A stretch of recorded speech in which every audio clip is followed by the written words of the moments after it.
Basura! Iyan ang tingin mo sa 10 taong sakripisyo ko. Malamig na binitawan ni Helena ang mga salita habang nagdiriwang sina Carlos at Stella sa kanyang pagdugo. Tinapakan nila ang kanyang pagkatao. Tinawag siyang walang silbi matapos agawin ang lahat ng meron siya. Ngunit nang malaglag ang maskara, isang kasulatan ang dumurog sa kanilang kaharian. Ang reyna ay nagbalik upang bawiin ang trono. Handa na ba silang tikman ang bagsik ng karma? Babe, come on! Anong ine-expect mo? 10 taon na kaming kasal. Siyempre nagsasawa na ako sa amoy kusina niyang pabango. Ang mga salitang iyon, malutong at walang pakundangan, ay tila mga bubog na humiwa sa katahimikan ng gabi. Nanggaling ang mga ito sa kabilang silid, sa boses ng lalaking pinangakuan niya ng habambuhay. Sa kusina, ang mga daliri ni Helena ay maingat na inaayos ang huling piraso ng sitaw sa ibabaw ng makulay na kare-kare.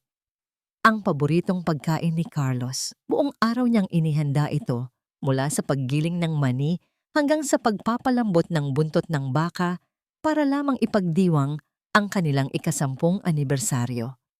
Ang amoy ng niluto niya, ang mismong amoy na tinawag na nakasusuka, ay ang amoy ng kanyang pagmamahal. Biglang nanlamig ang kanyang mga kamay. Nabitawan niya ang sandok na hawak. Isang matinis na kalansing ang sumira sa katahimikan nang bumagsak ito sa sahig na gawa sa marmol. Hindi niya ito pinansin. Ang buong diwa niya ay nakatuon sa sakit na unti-unting gumagapang mula sa kanyang dibdib. Kumakalat na parang lason sa bawat ugat ng kanyang katawan. Nanuyo ang kanyang lalamunan at ang hangin ay tila naging napakabigat para lang hapin. 10 taon. Ganito lang pala ang halaga. Dahan-dahan siyang naglakad palabas ng kusina. Ang bawat hakbang ay parang pasan ng buong mundo. Natagpuan niya si Carlos sa sala, nakatalikod sa kanya, hawak ang telepono. Nakasuot ito ng mamahaling suit, handa na para sa kanilang hapunan. Okay babe, I'll see you tomorrow. I love you. Puno ng lambing ang boses nito, isang lambing na matagal nang hindi naririnig ni Helena para sa kanya. Nang ibaba ni Carlos ang tawag at humarap, ang ngiti sa kanyang mga labi ay agad na naglaho nang makita ang asawa. Ang mukha ni Helena ay maputla. Ang mga mata niya ay nagtatanong, basag sa sakit na hindi masabi. Helena, ba't ganyan ang mukha mo? Kanina ka pa ba dyan? Tanong ni Carlos, ang tono ay may halong pagkainis. Hindi sumagot si Helena. Sa halip, itinaas niya ang isang maliit na kahon na kanina pa niya hawak. Happy anniversary, mahal, sabi niya. Ang boses ay nanginginig. Binuksan ni Carlos ang kahon ng walang gana. Sa loob nito ay isang kurbatang gawa sa seda na may burdang maliliit na inisyal nilang dalawa sa likod. Gawa ito ng kamay ni Helena. Pinagpuyatan niya ng ilang linggo. Atay? Seriously, Helena? Ilang kurbata na ba ang meron ako? Hindi mo na kailangang gawin to. Ibinagsak ni Carlos ang kahon sa mesa. Ang tunog ng pagtama nito sa kahoy ay tila isang sampal sa puso ni Helena. Sino si Stella? Tanong niya sa wakas. Ang mga salita ay hirap na lumabas. Natahimik si Carlos. Ang pagkagulat ay mabilis na napalitan ng galit. So you were eavesdropping. Walang hiya ka pala. Bakit anong karapatan mong makinig sa usapan ko? Karapatan? Umalingaw-ngaw ang boses ni Helena. May bahid ng pait na ngayon lang niya naramdaman. Asawa mo ako, Carlos. 10 taon. Yun ang karapatan ko. Asawa? Humalakhak si Carlos, isang halakhak na walang kagalakan. Tumingin ka nga sa salamin, Helena. You look tired. You smell like garlic and onions. Samantalang si Stella, she's vibrant, she's smart. She helps me with the business. Eh ikaw, anong naitutulong mo sa akin kundi ang maging pabigat? Bawat salita ay isang punyal. Pabigat. Iyon pala ang tingin niya sa lahat ng sakripisyo. Sa pag-iwan niya sa sariling pangarap para suportahan ito. Sa pag-aalaga sa bahay para wala itong ibang iisipin. Muling nagring ang telepono ni Carlos. Nakita ni Helena ang pangalan sa screen. Stella, Bago pa man makakilos si Carlos, sinubukan itong abutin ni Helena. "Huwag mong sagutin," pakiusap niya. Ang luha ay nagsimula ng mamuo sa kanyang mga mata. "Please, Carlos, not tonight, not on our anniversary." "Ano ba?" Sigaw ni Carlos, hinawi ang kamay ni Helena. "Stop being so dramatic." Sa galit, tinabig niya ito ng malakas. Nawalan ng balanse si Helena. Ang kanyang likod ay tumama sa matulis na gilid ng mesang gawa sa marmol. Isang matinding kirot ang biglang sumabog mula sa kanyang tiyan. Isang sakit na hindi niya pa naramdaman kailanman. Napasigaw siya, hindi dahil sa galit, kundi sa purong takot. Nang tumingin siya sa ibaba, isang mantsa ng dugo ang unti-unting kumakalat sa kanyang puting bestida. Natigilan si Carlos, nanlaki ang mga mata sa nakita. Ngunit sa halip na tulungan siya, ang una niyang reaksyon ay ang umatras. Ang init ng dugo ay dumaloy sa mga binti ni Helena. Ang kanyang paningin ay nagsimulang manlabo. Bago siya tuluyang lamunin ng dilim, ang huli niyang nakita ay ang likod ni Carlos na tumalikod para sagutin ang telepono habang siya ay nakahandusay sa sahig. Sa gitna ng sakit, isang salita lang ang namutawi sa kanyang mga labi, isang pakiusap sa kawalan. "Anak ko." Ang amoy ng antiseptiko ang unang sumalubong sa diwa ni Helena. Malamig, matapang, kasalungat ng mainit na amoy ng kare-kare na pinaghirapan niya. Dahan-dahan niyang iminulat ang mga mata.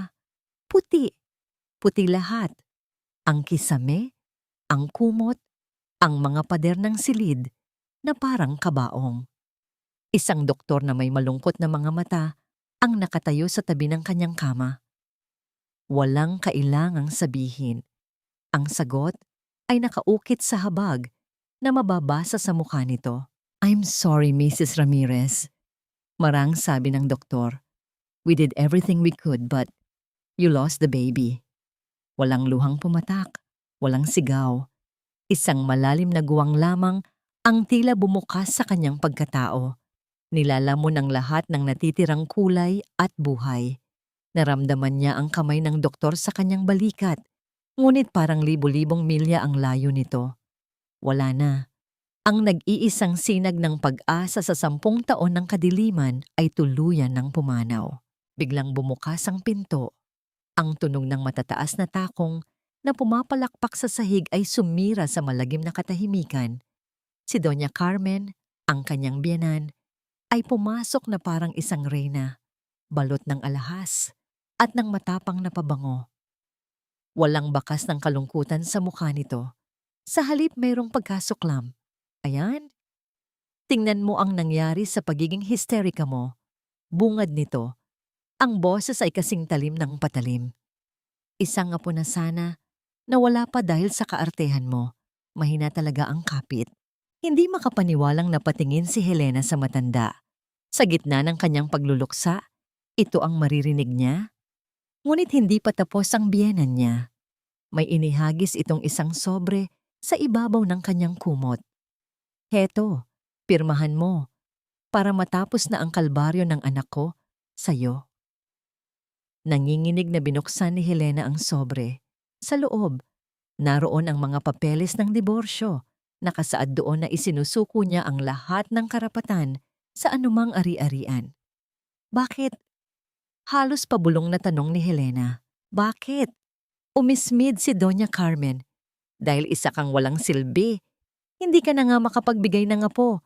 Pabigat ka pa sa buhay ni Carlos. Pinakasalan ka lang niya dahil sa utang na loob. Pero ngayon, tapos na. Malaya na ang anak ko." Kasabay ng mga salitang yon, pumasok si Carlos. Sa likod niya, nakasunod si Stella na may mga buwayang luha sa mga mata. "Helena, I'm so sorry sa nangyari," sabi ni Stella. Ang boses ay nagpapanggap na malambing habang ang kamay ay banayad na humahaplos sa braso ni Carlos. Si Carlos naman ay umiwas ng tingin. "Helena, just sign it. Kailangan kong protektahan ng kumpanya. This will be a scandal. Magbibigay na lang ako sa iyo ng konting pera para makapagsimula ka ulit. Konting pera. Iyon na lang ang halaga ng isang dekada ng kanyang buhay, ng kanyang mga pangarap, ng kanyang anak na hindi man lang nasilayan ang mundo. Tumingin si Helena sa kanilang tatlo, ang biyenang mapangmata, ang babaeng ahas, at ang lalaking duwag na minsan niyang tinawag na kanyang mundo. Sa isang iglap, natuyo ang kanyang mga luha. Isang kakaibang lamig ang gumapang sa kanyang kalooban. Pinapatay ang lahat ng sakit at pinalitan ito ng isang matigas at matibay na bagay. Humingi siya ng panulat mula sa nurse. Nang walang pag-aalinlangan, sa harap ng kanilang nagtatakang mga mata, nilagdaan niya ang bawat pahina. Ang kamay niya ay hindi nanginginig. Isang huling patak ng luha ang kumawala mula sa kanyang mata.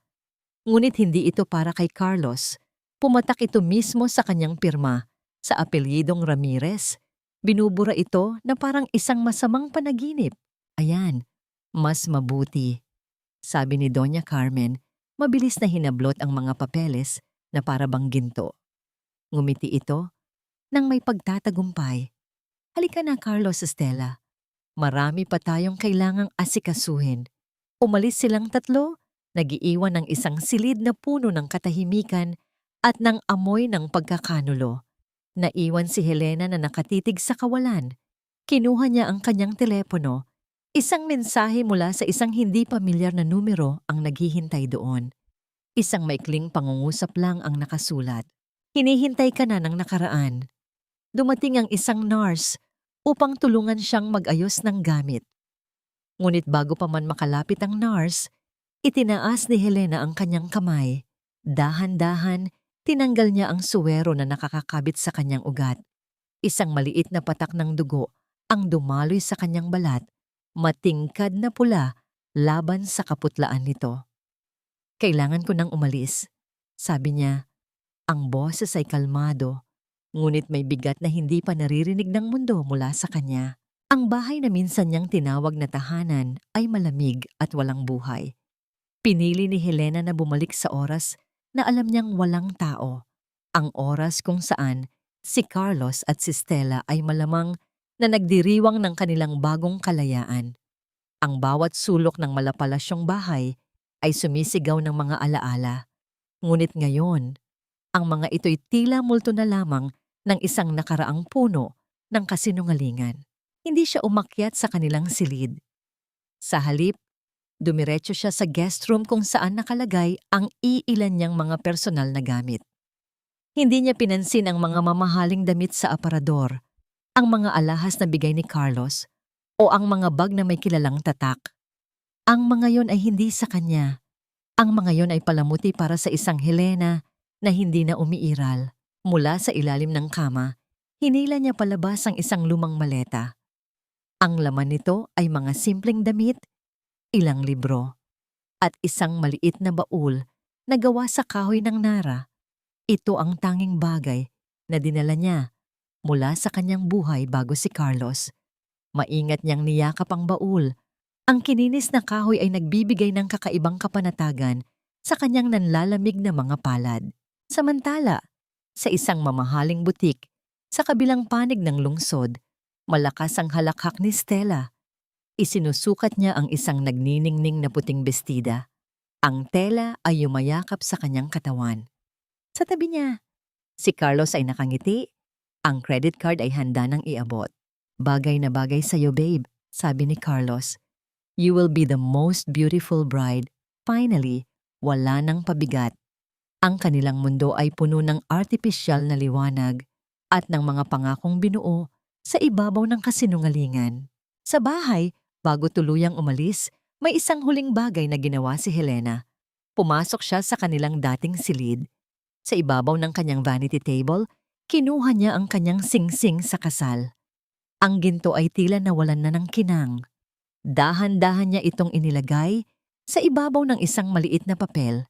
Ang resulta ng kanyang huling ultrasound, kung saan ang isang maliit na tuldok ay ang sanay magiging buhay nila. Ang papel ay may bahid pa ng tuyong dugo. Isinara niya ang pinto ng walang ingay. Hindi niya ito nilingon. Habang hinihila niya ang kanyang maliit na maleta, Palabas ng malaking tarangkahan, ang langit ay biglang nagdilim. Ang mga unang patak ng ulan ay nagsimulang bumagsak, mabibigat at malamig na tila nakikidalamhati sa kanya. Binasa nito ang kanyang buhok at damit, ngunit hindi niya ito ininda. Ang lamig sa labas ay walang-wala kumpara sa yelong bumabalot sa kanyang puso. Nakatayo siya sa gilid ng kalsada, walang tiyak na patutunguhan, isang anino sa gitna ng bumubuhos na ulan. Bigla, isang itim at makintab na sasakyan ang huminto sa kanyang tapat. Ang paghinto nito ay tahimik at tiyak. Ang bintana sa panig ng pasahero ay dahan-dahang bumaba. Sa loob, isang lalaki na may seryosong mukha at mga matang puno ng hindi masabing emosyon ang nakatingin sa kanya. "Matagal kitang hinanap, Helena," sabi ng lalaki. Ang boses ay kalmado at malalim. Isang angkla sa gitna ng rumaragasang bagyo. Hindi siya nagulat. Tila inaasahan na niya ito. Itinaas niya ang kanyang paningin at sa ilalim ng mga patak ng ulan na dumadaloy sa kanyang mukha na parang mga luha, tumango siya. Ang loob ng sasakyan ay mainit at tahimik. Isang kanlungan mula sa malakas na buhos ng ulan sa labas. Walang nagsasalita sa kanila sa unang ilang minuto. Iniabot lamang ng lalaki kay Helena ang isang tuyong tuwalya mula sa backseat. Tinanggap ito ni Helena nang may bahagyang pag-aatubili. Ang kanyang mga daliri ay nanginginig pa rin dahil sa lamig at sa mga nangyari. "Salamat," mahinang sabi niya, habang marahang pinupunasan ang kanyang basang buhok. "Ako si Gabriel," pagpapakilala ng lalaki. Ang mga mata ay nakatuon sa daan. "Gabriel de Villa, ang aking ama, si Attorney de Villa, ang dating abogado ng pamilya ninyo, ng mga Mercedes." Ang pagbanggit sa apelyido niya sa pagkadalaga ay nagdulot ng kakaibang kaba sa dibdib ni Helena. Mercedes. Matagal nang wala ang pangalang yan. Ang pangalan ay maaaring mawala, Helena, pero ang pamana, nananatili. Sagot ni Gabriel. Ang biyahe nila ay palayo ng palayo sa magulong syudad. Napalitan ng mga nagtataasang gusali, ang malalawak at luntiang bukirin. Ang hangin ay tila naging mas malinis. Huminto ang sasakyan sa harap ng isang bakal na tarangkahan na may nakaukit na letrang M. Ito ang Hacienda Mercedes, ang lupain ng kanyang mga magulang na 10 taon na niyang hindi nabibisita. Sa loob ng luma, ngunit marangyang bahay, ang lahat ay tila hindi nagalaw ng panahon. Ang amoy ng mga lumang libro at kahoy ay sumalubong sa kanya. Dinala siya ni Gabriel sa isang silid-aklatan na puno ng mga aklat mula sahig hanggang kisame. Sa gitna nito ay isang malaking mesa na gawa sa mahogany. "Alam kong litong-lito ka," sabi ni Gabriel. "At alam kong pagod ka na. Pero kailangan mong malaman ang katotohanan." Nanginginig pa rin, inilapag ni Helena ang maliit na baul na gawa sa nara sa ibabaw ng mesa. Tila alam na ni Gabriel kung ano ang gagawin. Maingat niya itong binuksan gamit ang isang maliit na susi na kinuha niya mula sa kanyang pitaka. Sa loob ng baul ay may isang makapal na dokumento na nakatali ng isang pulang laso. "Sinabi sa akin ni Carlos na wala nang natira sa pamilya ko," bulong ni Helena, "na ipinagbili na lahat para bayaran ang mga utang nila pagkamatay nila sa aksidente." "Iyon ang kasinungalingan na pinaniwalaan mo," malungkot na sabi ni Gabriel. Kinuha niya ang dokumento at kinalas ang tali. Inilatag niya ito sa harap ni Helena. "Ito ang last will and testament ng mga magulang mo at ito ang trust agreement na itinatag nila para protektahan ka." Tumingin si Helena sa mga papel, ngunit ang mga letra ay lumalabo sa kanyang paningin. "Hayaan mong ipaliwanag ko," sabi ni Gabriel. "Nang ikasal kayo ni Carlos, ibinigay mo sa kanya ang buong tiwala mo. Ang hindi mo alam, ang lahat ng puhunan na ginamit niya para itayo ang Casa de Carlos, nanggaling sa trust fund mo, ang lupang kinatitirikan ng mga hotel at ng mansyon ninyo, ay pag-aari ng Hacienda Mercedes na nakapangalan sa iyo. Nanlaki ang mga mata ni Helena. Imposible. Pumirma ako sa mga papeles ng diborsyo. Ibinigay ko na sa kanya ang lahat. Iyon ang akala niya. Giit ni Gabriel. May bahid ng determinasyon sa boses. May isang kondisyon sa trust agreement na nilagay ang iyong ama. Isang morality clause. Nakasaad doon na habang si Carlos ang namamahala sa negosyo, ang lahat ng ari-arian ay babalik sa iyo sa oras na mapatunayang hindi siya naging tapat sa kasal ninyo. Parang isang malakas na kulog ang tumama sa buong pagkatao ni Helena. 10 taon. 10 taon siyang nagtiis sa pagmamaltrato ng biyenan niya. Nagpakahamak sa kusina. Isinuko ang lahat sa pag-aakalang siya ay isang hamak na ampon lamang sa yaman ng mga Ramirez. Ngunit ang totoo, siya pala ang reyna na ninakawan ng sariling kaharian, ang sakit ng pagkawala ng kanyang anak, ang hapdi ng pagkakanulo. Ang lahat ng yon ay bumalik na may kasamang matinding galit. Napahagulhol siya, hindi na dahil sa kalungkutan, kundi dahil sa matinding puot at pagsisisi. Hindi nagsalita si Gabriel, hindi niya sinubukang patahanin ito. Hinayaan niya lang na ilabas ni Helena ang lahat ng sakit na matagal na nitong kinimkim.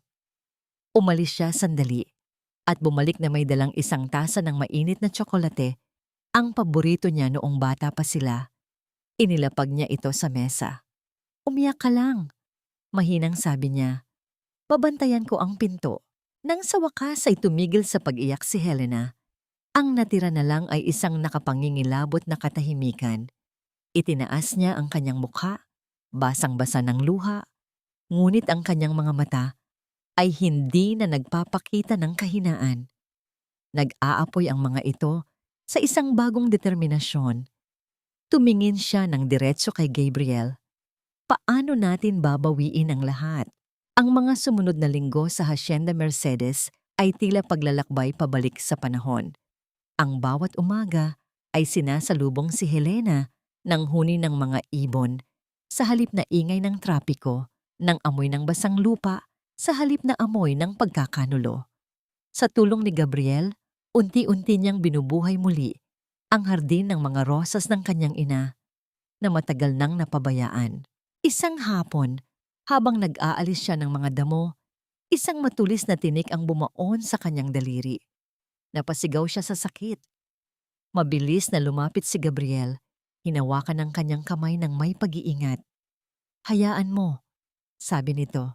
Nang walang pag-aalinlangan, ginamit ni Gabriel ang sarili niyang mga daliri upang maingat na bunutin ang tinik. Isang maliit na patak ng dugo ang lumabas mula sa sugat ni Helena. Kinuha ni Gabriel ang kanyang daliri at inilagay ito sa bibig nito upang sipsipin ang dugo, isang lumang pamahiin sa probinsya. Ang kanilang mga mata ay nagtagpo. Sa sandaling iyon, isang kakaibang init ang gumapang sa puso ni Helena. Isang init na matagal na niyang hindi naramdaman.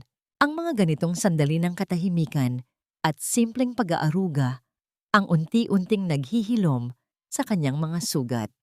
Ngunit habang si Helena ay naghahanap ng kapayapaan, sa Maynila, ang kasakiman ni Carlos ay lalong lumalala. Sa isang malamig na boardroom, ipinipresenta ni Carlos sa mga board member ang kanyang pinakabagong grandiosong plano. Ang Stella Towers, isang 50 palapag na luxury condominium. This will be our legacy, buong pagmamalaking anunsyo niya. Para maisakatuparan ito, kailangan nating isangla ang titulo ng lupa ng Casa de Carlos para makakuha ng bilyon-bilyong pisong pautang sa bangko. May isang matandang board member na nag-alinlangan. Pero Ginoong Carlos, hindi ba't sagrado ang lupang yan sa pamilya? Hindi ba't yan ang pundasyon ng lahat? Ang nakaraan ay nakaraan na. Mabilis na sagot ni Carlos, winawaglit ang anumang pag-aalinlangan. Ang mahalaga ay ang hinaharap, at si Stella ang aking hinaharap. Sa kabilang dako, si Doña Carmen naman ay abala sa sarili niyang katiwalian. Sa opisina ng foundation na itinatag ng Casa de Carlos para sa mga batang ulila, walang hiyang inuutusan niya ang accountant na maglipat ng malaking halaga sa kanyang personal na account. Bibilhin ko lang naman ang bagong diamond collection, katwiran niya. Para din naman ito sa imahe ng pamilya. Kawang-gawa na rin yon. Lahat ng mga galaw nila ay hindi lingid sa kaalaman ni Gabriel. Sa hacienda, ipinakita niya kay Helena ang mga dokumento na ipinadala ng isang impormante mula sa loob ng kumpanya. Bawat plano, bawat ilegal na transaksyon. Nababaliw na sila, Gabriel, sabi ni Helena. Ang boses ay puno ng pagkasuklap. Sinusunog nila ang isang imperyo na hindi naman sa kanila. Hayaan mo sila. Kalmadong sagot ni Gabriel. Ang kanyang kamay ay marahang ipinatong sa balikat ni Helena. Hayaan mo silang magbaon sa sarili nilang hukay. Bawat pirma nila sa mga papeles na yan ay isa lang pako sa sarili nilang kabaong. Nandito ako para siguraduhing hindi ka madadamay. Pinagmasdan ni Helena ang mukha ni Gabriel. Ang kanyang mga matang hindi nang huhusga. Ang kanyang presensyang nagbibigay ng lakas. Sa unang pagkakataon sa loob ng napakatagal na panahon, naramdaman niyang hindi siya nag-iisa. Isang gabi, isang email ang pumasok sa laptop ni Gabriel. Galing ito sa kanyang kontak sa bangko. Isang maikling mensahe lang ang nakalagay. Approved. The multi-billion peso loan has been released to Casa de Carlos. Tumingin si Gabriel kay Helena, na payapang nagdidilig ng mga rosas sa ilalim ng buwan. Ang bitag ay handa na. Ang mga daga ay pumasok na sa loob. Kailangan na lang nilang isara ang pinto. Isang makintab at mamahaling imbitasyon ang dumating sa lumang mailbox ng mansyon ni na Carlos. Kulay ginto ito, na may nakaukit na Grand Launching of Stella Towers. Sa loob, nakasulat sa magarbong kaligrafi ang paanyaya sa lahat ng elite ng Maynila. Ngunit hindi kontento si Stella. Kumuha siya ng isang maliit na card, kinuha ang kanyang pluma at nagsulat ng isang personal na mensahe. Helena, sana makadalo ka para makita mo kung paano kami naging matagumpay nang wala ka. Ito ang buhay na hinding-hindi mo mararanasan. Sinadya niyang ipadala ito sa kanilang dating address. Alam na may magpapadala nito sa kung saan man nagtatago ay si Helena. Para sa kanya, ito ang huling sampal, ang huling patunay na siya ang nagwagi. At gaya ng inaasahan, ang sulat ay nakarating sa Hacienda Mercedes. Nasa hardin si Helena, pinagmamasdan ang unang usbong ng isang puting rosas. Nang iabot sa kanya ni Gabriel ang imbitasyon, binasa niya ang opisyal na paanyaya ng walang emosyon. Ngunit nang mabasa niya ang sulat kamay ni Stella, isang malamig na kuryente ang dumaloy sa kanyang mga ugat. Hindi siya nagalit, hindi siya nasaktan. Sa halip, isang maliit na ngiti ang sumilay sa kanyang mga labi. Isang ngiti na hindi umabot sa kanyang mga mata, isang ngiti na nakakikilabot. Panahon na para maningil, sabi niya. Itinaas ang kanyang tingin kay Gabriel. Gabriel, ihanda mo na ang lahat ng dokumento. Kasabay nito, sa isang sikat na programa sa telebisyon, si Carlos ay sumasalang sa isang eksklusibong panayam. Ang mukha niya ay puno ng pagpapanggap na kalungkutan habang tinatanong tungkol sa kanyang diborsyo. It was a difficult time, sabi niya sa host. Ang boses ay tila nababasag. Mahal na mahal ko si Helena, pero she had problems na hindi ko na kayang tulungan. It was affecting the company, our lives. I had to let her go, for her own good and for the good of everyone. Ang kanyang mga salita ay maingat na pinili upang palabasin na si Helena ang may problema. Isang babaeng may issue sa pag-iisip. Sa sala ng hacienda, pinapanood ni Helena ang panayam. Bawat kasinungalingan na lumalabas sa bibig ni Carlos ay parang gasolinang ibinubuhos sa apoy na matagal nang nag-aalab sa kanyang puso. Ang kahihiyan sa publiko. Ito na ang huling hantungan. Tumayo siya at pumasok sa kanyang silid. Binuksan niya ang kanyang aparador. Nilampasan ang mga simpleng bestida na isinusuot niya sa araw-araw. Mula sa pinakalikod, kinuha niya ang isang itim na bestida. Simple ngunit elegante. makapangyarihan ang dating. Ito ang bestidang binili niya para sa sarili ilang taon na ang nakalipas, ngunit hindi niya isinuot dahil sinabi ni Carlos na masyado itong matapang para sa isang asawa. Umupo siya sa harap ng salamin. Sa unang pagkakataon sa loob ng 10 taon, naglagay siya ng kolorete sa kanyang mga labi. Isang matingkad na pula, ang kulay ng dugo, ang kulay ng paghihiganti. Nang lumabas siya ng silid, natigilan si Gabriel. Ang babaeng nasa harap niya ngayon ay hindi na ang Helena, na sugatan at nagluluksa. Ito ay isang reyna na handa nang bawiin ang kanyang trono. "Handa ka na?" tanong ni Gabriel. "Ipinanganak akong handa," sagot ni Helena. Ang boses ay matatag. Lumapit siya kay Gabriel. Ang kanyang mga mata ay nag-aalab.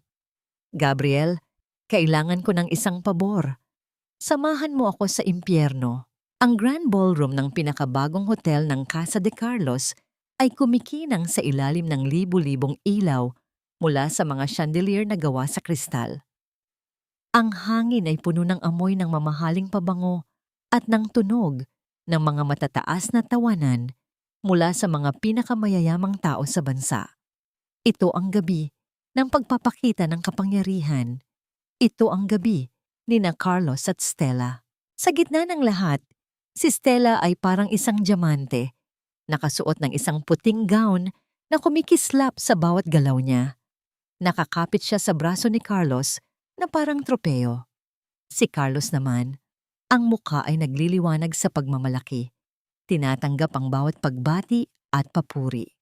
Sa isang sulok, si Doña Carmen ay abala sa pagyayabang sa kanyang mga amiga.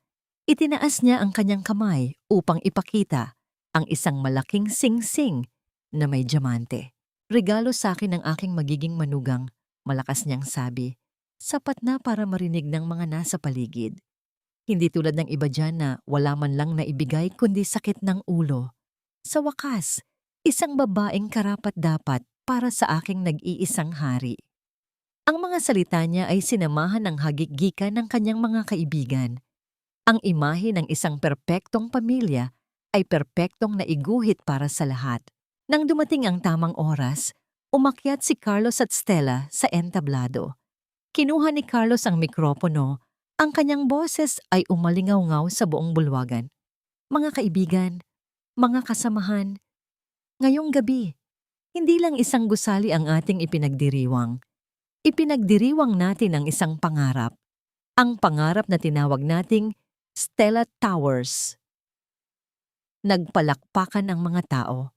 Itinaas ni Carlos ang kanyang kamay para patahimikin sila, at ang pangarap na ito ay hindi magiging posible kung wala ang inspirasyon ko, ang aking partner, at ang aking mapapangasawa, Stella. Muling nagpalakpakan ang mga tao, mas malakas pa. Yumuko si Stella na parang isang prinsesa. Naglabas si Carlos ng isang maliit na kahon mula sa kanyang bulsa, naghahandang i-anunsyo ang kanilang engagement sa harap ng buong mundo. Itinaas niya ang kanyang kopita para sa isang brindis, para sa bagong simula. Sigaw niya.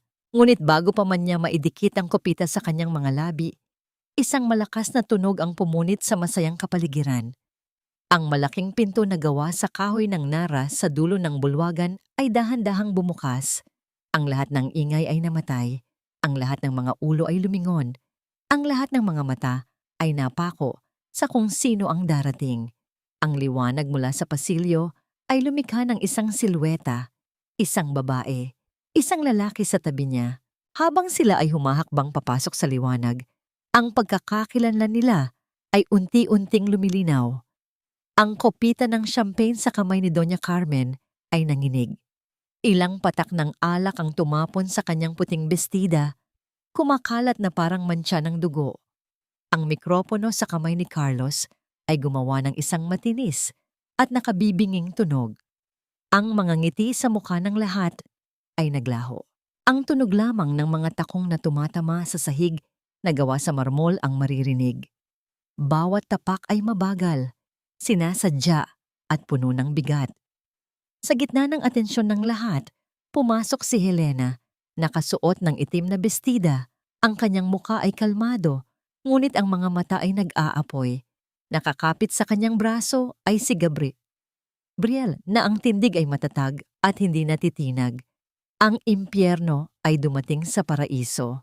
Ang katahimikan sa bulwagan ay halos mabibingi. Si Carlos ang unang nakabawi mula sa pagkabigla. Ang mukha niya ay namula sa galit. Mabilis siyang bumaba ng entablado.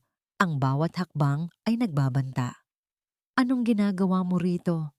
Sigaw niya. Ang boses ay nanginginig sa puot. "Wala kang imbitasyon. Guards, paalisin ang babaeng yan." Dalawang security guard ang nagsimulang lumapit, ngunit isang tingin lang mula kay Gabriel ay sapat na para mapahinto sila sa kanilang kinatatayuan. Kasunod ni Carlos, bumaba si Stella. Ang kanyang mukha ay puno ng pagkukunwaring pag-aalala. Kumapit siya sa braso ni Carlos. Ang katawan ay bahagyang nanginginig, ginagampanan ng papel ng isang biktimang walang laban. "Helena, please!" Umiiyak na, sabi niya. "Huwag naman dito. Huwag mong sirain ang pinakamasayang gabi ng buhay namin. Kung may problema ka, pag-usapan natin ng pribado." Ngunit hindi tumingin si Helena kay Stella. Ang kanyang mga mata ay nakapako lamang kay Carlos. "Hindi ako nandito para manggulo, Carlos," sabi niya. Ang kanyang boses ay kalmado ngunit tumatagos hanggang buto. Ang katahimikan nito ay mas nakakatakot kaysa sa anumang sigaw. "Nandito ako para kunin ang akin." Ang mga salitang iyon ay nagpasiklab lalo sa galit ni Carlos. Itinaas niya ang kanyang kamay, handang sampalin si Helena sa harap ng lahat. Ngunit bago pa man dumapo ang kanyang palad, mabilis na humarang si Gabriel. Ang braso niya ay nagsilbing pader sa pagitan ni Helena at ng mundo. "Subukan mong saktan siya, Ginoong Ramirez," banta ni Gabriel. Ang boses ay mababa, ngunit puno ng awtoridad. "At sisiguraduhin kong sa kulungan ka matutulog ngayong gabi." Ipinakita niya ang kanyang lisensya bilang abogado. Sa pagkakataong yon, hindi na nakatiis si Doña Carmen. Sumugod siya na parang isang galit na toro. "Walang iyakang babae ka, ahas!" Hinablot niya ang buhok ni Helena. Ngunit muli, naharang siya ni Gabriel. Isang malamig at matalim na tingin lang mula sa abogado ang nagpaurong sa matanda, na tila biglang nakakita ng multo. Samantala, ang mga kamera ng media ay walang tigil sa pagkuha ng litrato. Nag-uunahan na makuha ang bawat anggulo ng iskandalo. "Kunin ang sayo." Humalakhak si Carlos ng may pangiinsulto. "Wala kang kahit ano, Helena. Isang pulubi ka lang na pinulot ko." Hindi sumagot si Helena. Sa halip, kumuha siya ng isang manipis na brown envelope mula sa clutch bag na dala niya. Dahan-dahan, binuksan niya ito at inilabas ang laman. Iwinasiwas niya ang mga ito sa hangin. Ang mga litrato ay lumipad na parang mga dahon sa taglagas, lumapag sa mga bita, sa sahig, sa harap ng mga nagtatakang bisita. Ang mga ito ay mga kopya ng bank statement, mga pekeng resibo, mga larawan ni Stella na tumatanggap ng sobre mula sa mga supplier. Katibayan ng kanyang pagnanakaw at panloloko sa kumpanya. Namutla si Stella. Ang kanyang mga mata ay nanlaki sa takot. Hindi totoo yan. Gawa-gawa lang yan." Tumingin si Helena sa kanya sa unang pagkakataon ngayong gabi. "Talaga ba, Stella? Baka gusto mong ipaliwanag kung bakit ang perang para sa Charity Foundation ay napunta sa iyong personal account sa Switzerland." Napaatras si Stella, napasandal kay Carlos na parang nawalan ng lakas. Ang maskara ng isang inosenteng anghel ay nagsimulang magkabitak-bitak. Ngunit si Carlos, sa kanyang kayabangan, ay hindi pa rin natitinag. Dinampot niya ang ilan sa mga litrato at pinunit ang mga ito ng buong lakas. "Iyan lang ba ang kaya mo?" Sigaw niya, tumatawa na parang isang baliw. "Mga basurang papel. Ako ang may-ari ng kumpanyang ito. Walang sino man ang makapagpapabagsak sa akin." Sa gitna ng kanyang pagwawala, isang banayad ng ngiti ang sumilay sa mga labi ni Gabriel. Sigurado ka ba dyan, Ginoong Carlos? Ang mayabang na tawa ni Carlos ay biglang naputol nang marinig niya ang tunog na yon. Isang tunog na pamilyar sa lahat. Ngunit sa pagkakataong ito ay isang anunsyo ng kapahamakan. Ang tunog ng mga sirena ng pulis, papalapit ng papalapit. Anong, anong ibig sabihin nito? Tanong ni Carlos. Ang kanyang mga mata ay nagpalipat-lipat mula kay Helena patungo sa papalapit na mga pulis. Ngunit bago pa man makasagot si Helena, si Gabriel na ang humakbang pasulong. Mula sa kanyang katad na briefcase, kinuha niya ang isang makapal na folder ng mga dokumento. Ang bawat papel ay tila may bigat ng isang dekada ng kasinungalingan. Ginoong Carlos Ramirez. Nagsimulang magsalita si Gabriel.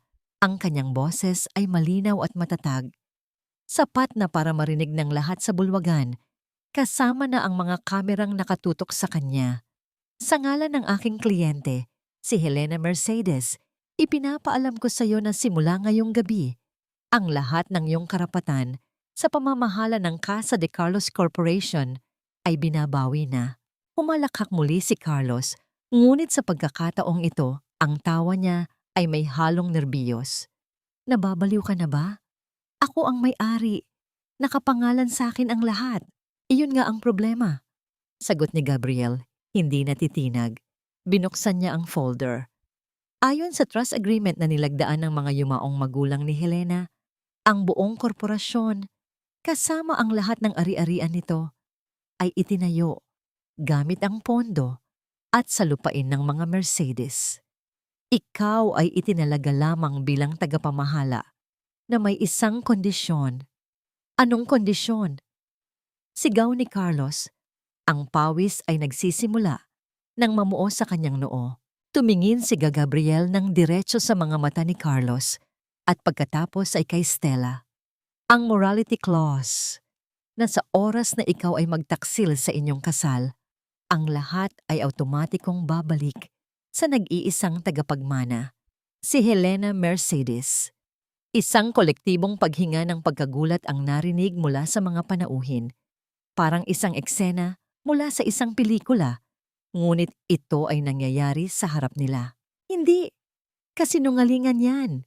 Sigaw ni Carlos, sinubukang agawin ang mga papeles, ngunit mabilis na hinarang siya ng mga pulis. Sa gitna ng kaguluhan, isang lalaking naka-Amerikana ang humiwalay mula sa damdong. Siya ang vice-presidente ng bangko na nagpautang kay Carlos, Ginoong Ramirez. Sabi ng bangkero, ang boses ay malamig at walang emosyon. Dahil sa bagong impormasyong ito, lumalabas na ang isinangla ninyong titulo ng lupa ay hindi balido. Dahil dito, ang bangko ay binabawi ang multi-billion peso loan. Effective immediately. Ang lahat ng iyong personal na asset ay i-freeze para mabayaran ang utang. Iyon na ang huling pako, ang Stella Towers, ang legacy. Ang lahat ay gumuho sa isang iglap.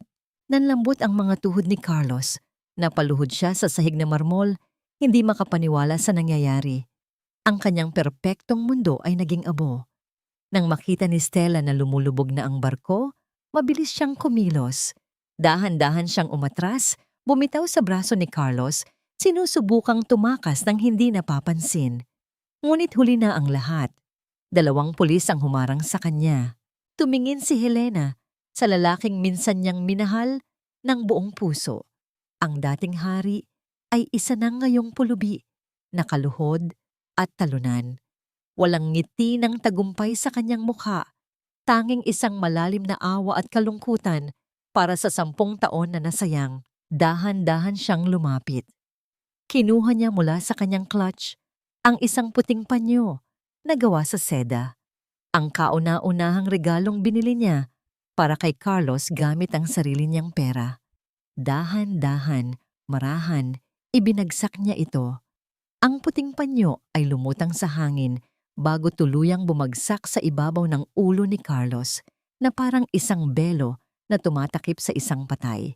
Isang huling paalam. Habang nagkakagulo ang lahat, Si Doña Carmen ay palihim na gumapang patungo sa pinto sa likod. Hawak ang kanyang telepono. Sinusubukang tawagan ang kanyang Swiss banker. Ngunit isang anino ang humarang sa kanyang daan. Si Gabriel. Ang pagkakahuli kay Stella ang nagpasimula ng isang karumaldumal na tanawin.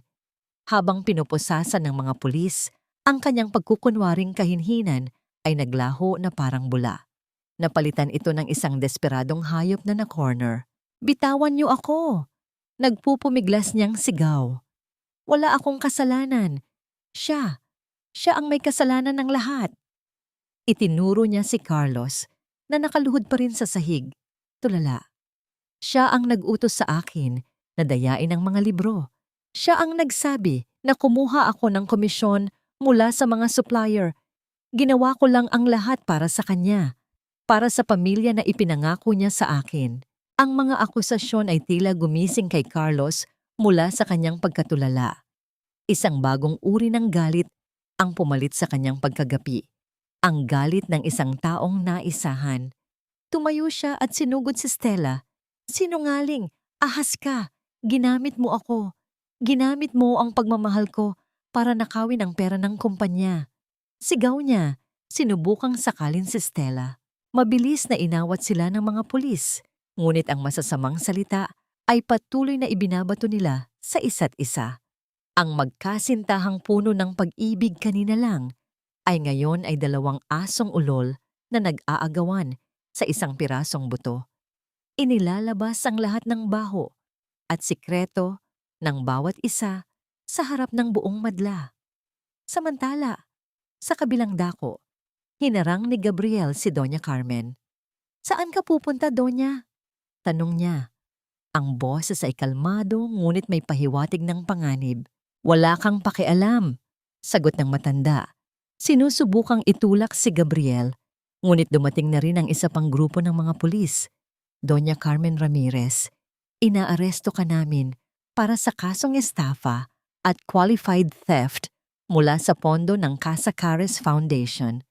Nanlaki ang mga mata ni Doña Carmen. Ang kanyang kayabangan ay biglang naglaho, napalitan ng purong takot. Hindi maari. Isang munting donasyon lang iyon." Nang makita niyang walang epekto ang kanyang mga salita, ginawa niya ang huling bagay na kaya niyang gawin. Tumingin siya sa paligid at nakita niya si Helena na tahimik na nakatayo. Pinapanood ang lahat. Tumakbo si Doña Carmen at lumuhod sa paanan ni Helena. Hinawakan niya ang laylayan ng bestida nito. Ang kanyang mukha ay basang-basa ng mga pekeng luha. "Helena, iha, anak ko." Humagulgol siya. "Patawarin mo na kami. Patawarin mo na ang ina. Nagkamali kami. Parang awa mo na. Kausapin mo ang mga pulis. Bawiin mo ang kaso. Pamilya pa rin tayo." Tumingin si Helena pababa sa babaeng nagpahirap sa kanya sa loob ng 10 taon. Ang babaeng tumawag sa kanya na baog, na walang silbi, na pabigat. Ang babaeng naghagis sa kanya ng papeles ng diborsyo habang nagluluksa siya sa pagkawala ng kanyang anak. Dahan-dahan, marahan, yumuko si Helena. Inalis niya ang kamay ni Doña Carmen sa kanyang damit. Ang kanyang paghawak ay hindi marahas, ngunit pinal at hindi matitinag. "Wala na kayong manugang, Doña Carmen?" sabi niya. Ang boses ay walang emosyon na parang yelo. "Pinatay niyo siya kasama ng apo ninyo." Sa mga salitang iyon, tumalikod si Helena. Hindi na niya kailangang makita ang pagdakip sa kanila. Hindi na niya kailangang marinig ang kanilang mga iyak at sumpa. Tapos na. Habang naglalakad siya palayo, mula sa gumuhong kaharian, si Gabriel ay tahimik na sumunod sa kanya. Pinanood niya si Helena na tumayo ng tuwid. Ang kanyang likod ay isang simbolo ng lakas. Ngunit alam niya, sa ilalim ng lahat ng yon, ang bigat ng nakaraan ay naroon pa rin. Nang makalabas sila sa maingay na bulwagan at makarating sa tahimik na pasilyo, biglang napahawak si Helena sa kanyang dibdib. Ang kanyang paghinga ay naging mabilis at mababaw. Ang lakas na ipinakita niya kanina ay biglang bumigay. Ang lahat ng sakit galit at pagod ay sabay-sabay na bumuhos. Bago pa man siya bumagsak sa sahig, isang pares ng malalakas na braso ang sumalo sa kanya. Ang init at kaligtasan ng yakap ni Gabriel ang huli niyang naramdaman bago siya tuluyang lamunin ng dilim. Nagising si Helena sa pamilyar na amoy ng mga rosas at ng simoy ng hangin mula sa probinsya. Nakahiga siya sa kanyang silid sa Hacienda Mercedes. Ang sikat ng araw ay marahang tumatagos sa bintana. Sa tabi ng kanyang kama, si Gabriel ay nakaupo sa isang silya, nakatulog habang nagbabantay. Mukhang hindi siya umalis sa tabi niya buong magdamag. Isang nanangiti, isang tunay at payapang numangiti ang sumilay sa mga labi ni Helena sa unang pagkakataon. Tapos na, ang bagyo ay lumipas na. Lumipas ang ilang buwan. Ang iskandalo ng mga Ramirez ay unti-unting nawala sa mga headline na palitan ng mga bagong balita. Ngunit ang proseso ng batas ay nagpatuloy. Dumating ang araw ng paghatol. Hindi sana dadalo si Helena, ngunit pinayuhan siya ni Gabriel na kailangan niyang harapin ito para tuluyang maisara ang kabanata. Pumasok siya sa korte, hindi na bilang biktima, kundi bilang isang saksi sa paggulong ng hustisya. Sa loob, nakita niya sila. Si Carlos, payat at gusgusin, ang dating kayabangan, ay napalitan ng isang blangkong pagtingin. Si Stella, ang kagandahan, ay nilamon ng pait at takot. At si Doña Carmen, nakaupo sa isang wheelchair na halatang inarkila lang, nagpapanggap na mahina at may sakit. Hindi na sila nakatingin sa kanya. Ang kanilang mga mata ay nakapako sa huwes, naghihintay sa kanilang kapalaran. Ang hatol ay mabilis at walang awa. Guilty. Nahatulan sila ng maraming taon sa bilangguan para sa mga kasong estafa, qualified theft, at syndicated fraud. Ang lahat ng natitira nilang ari-arian ay kinumpis ka ng gobyerno. Mula sa rurok ng karangyaan, bumagsak sila sa pinakailalim na putik. Habang inilalabas sila ng korte, nagkaroon ng isang sandali. Nagtama ang mga mata ni Helena at Carlos. Sa huling pagkakataon, hiniling ni Carlos sa mga gwardiya ang 1 minuto. "Patawad," sabi ni Carlos. Ang mga salita ay halos hindi marinig. 2 patak ng luha, mga luhang totoo sa wakas, ang dumaloy sa kanyang mga pisngi. "Para sa lalat, patawad." Tinitigan siya ni Helena ng matagal. Ang galit ay wala na. Ang sakit ay naghilom na. Ang natira na lang ay isang malawak na kapatagan ng katahimikan sa kanyang puso. "Pinapatawad na kita, Carlos," sagot niya, at naramdaman niya ang bigat na tuluyang umalis sa kanyang mga balikat. Pero hindi ibig sabihin, nakalimutan ko. Tumalikod siya at nagsimulang maglakad palayo. Hindi niya na kailangan pang lumingon. Paglabas niya ng gusali ng korte, ang araw ay napakaliwanag.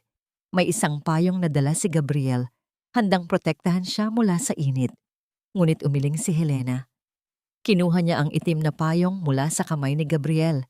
Isinara ito at inihulog sa pinakamalapit na basurahan. Pagkatapos, humakbang siya pasulong, direkta sa ilalim ng sikat ng araw. Ipinikit niya ang kanyang mga mata at dinama ang init nito sa kanyang balat. Ang init ng isang bagong simula. Nang makabalik sila sa hacienda, nakita ni Helena ang 2 plane ticket sa ibabaw ng mesa sa sala. Papunta sa Batanes, ang lugar na lagi niyang pinapangarap puntahan. "Ano to?" tanong niya kay Gabriel. "Naisip ko, baka kailangan mo ng bakasyon," sabi ni Gabriel, umiiwas ng tingin. "Ako na muna ang bahala dito." Tila may lungkot sa kanyang boses. Naintindihan ni Helena. Binibigyan siya ni Gabriel ng espasyo, ng kalayaan. Ngunit habang tinitingnan niya ang tiket, isa lang ang tanong sa isip niya. Gusto pa ba niyang mag-isa?